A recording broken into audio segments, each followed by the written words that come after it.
Never before offer national highway పై ఆకర్షణీయమైన commercial plots గజం కేవలం 5,999 రూపాయలకే. ఓట్ చోరీ ద్వారా బీజేపీ ప్రజాస్వామ్యాన్ని కూనీ చేస్తోందన్నారు తెలంగాణ డిప్యూటీ సీఎం భట్టి విక్రమార్క. ఓట్లు సీట్ల కోసమే కాంగ్రెస్ ఓట్ చోరీ నినాదం ఎత్తుకుందంటూ కౌంటర్ ఇచ్చారు బీజేపీ ఎంపీ ఈటెల రాజేందర్. ద్వారా ప్రజాస్వామ్యాన్ని కూనీ చేస్తా ఉన్నారు. తద్వారా భారత ప్రజాస్వామ్యం పైన దాడి జరుగుతూ ఉంది. తద్వారా భారత రాజ్యాంగాన్ని కూడా తూట్లు పడవాలన్నటువంటి ఒక కుట్ర దీంట్లో దాగి ఉన్నది.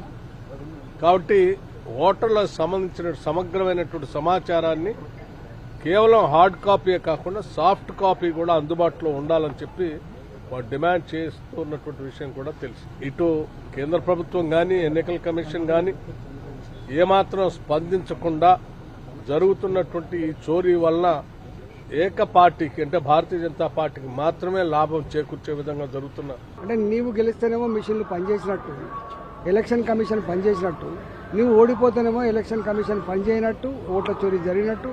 ఇది ఎక్కడి దిక్కుమల్ల ఆలోచన? బీహార్లో కూడా అది బార్డర్ మీద ఉన్నటువంటి ప్రాంతం కాబట్టి, బంగ్లాదేశీయులు ఇతర ప్రాంతాల వాళ్ళు వచ్చేటువంటి ఏరియా కాబట్టి ఇవాళ వీళ్ళ ఓట్ల కోసం సీట్ల కోసం అక్కడ ఇన్ఫిల్ట్రేషన్ అయినటువంటి వాళ్ళకి ఆధార్ కార్డు ఇవ్వడము, లేకపోతే రేషన్ కార్డు ఇవ్వడము, వాళ్ళకి సిటిజన్షిప్ ఇవ్వడం, ఇది ఎంత మేరకు క్షేమం కాదు దేశానికి.